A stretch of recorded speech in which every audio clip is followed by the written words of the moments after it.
तो गाइस आज का ना मेरा रोज़ा दौर मैं भूल गया और मैंने नाश्ते के लिए ना देखो अंडा और दूध निकाल भी लिया था नाश्ते के लिए। तो अब इन्हें रख देता हूँ ऐसे ही वापस और सो लेता हूँ थोड़ी देर। जा तो मैं सोने रहा था पर अब अज़ान होने लगे, चलते हैं नमाज़ पढ़ने को। और घर से निकल गया हूँ नमाज़ पढ़ने के लिए और बाहर तो बहुत तेज़ धूप हो रही। तो नमाज़ पढ़ के तो आ चुके हैं, अब थोड़ी देर सो लेते हैं। अभी 2 मिनट पहले ही सो के उठा हूँ और उठ के आ गया हूँ छत पे। और पतंग उड़ रही हैं छत पे बहुत सारी। ये सामने बच्चे हैं, ये पतंग लूटने के लिए छत पे चढ़े हुए हैं। अब असर की अज़ान हो गई है, चलते हैं नमाज़ पढ़ने को। तो मैं ना अभी असर की नमाज़ पढ़ के आया हूँ।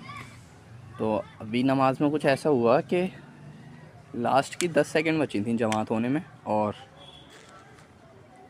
पीछे से एक भाई आए और नियत बांध के वो खड़े हो गए सुन्नत पढ़ने के लिए। जब 10 सेकंड हुई तो जमात होने लगी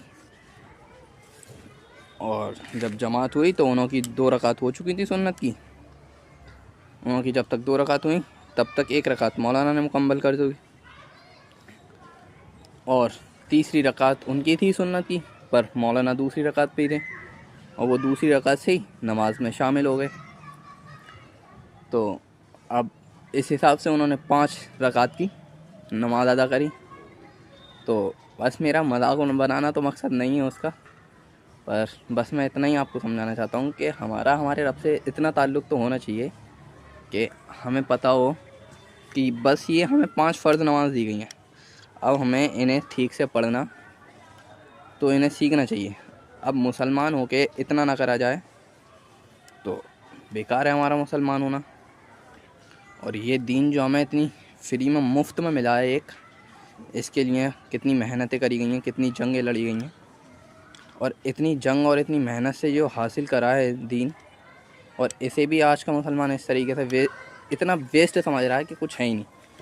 तो बस इतना ही कहना है कि अपने रब से इतना ताल्लुक़ तो बना के रखो कि उसकी जो 5 फ़र्ज़ नमाज दी हुई हैं हमें अच्छे से आनी चाहिए। अब इतना अगर हमें नहीं आती तो हमें सीखना चाहिए। तो बस यही बताना था और आज की वीडियो को यहीं ख़त्म करते हैं। मिलेंगे कल नई वीडियो में और रोज़े का टाइम भी होने जा रहा है तो थोड़ी अफ्तारी का